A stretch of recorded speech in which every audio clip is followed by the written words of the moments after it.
Zindini will be out in just a few minutes because...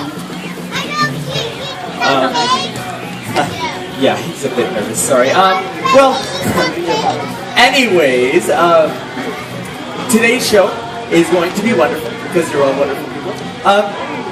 There are a few things you need to know. The Zindini's a bit nervous, first of all, so you all need to be very happy and welcoming of him. Second, this is the VIP section that... Introducing the great Zindini's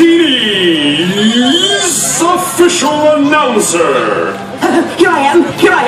Yes, ladies and gentlemen, boys and gals of all ages, here is the amazing, enchanting, incredible, fantastic, astounding, mesmerizing, magical, beautiful, wonderful, spectacular, talented... Get on with it! Yes. The Great Zindini!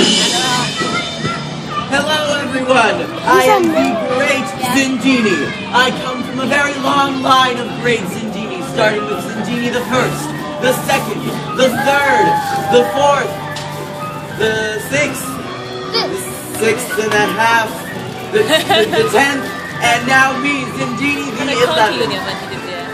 My father always told me that there are two things you need to make magic. A magic word and the belief that anything can happen. So do we all believe that anything can happen here? Yes! Yes? Alright. Where's my hat? Over there! Over there! I think I left it backstage. Excuse me. Over there! Where's that hat? Here today is going to be Alec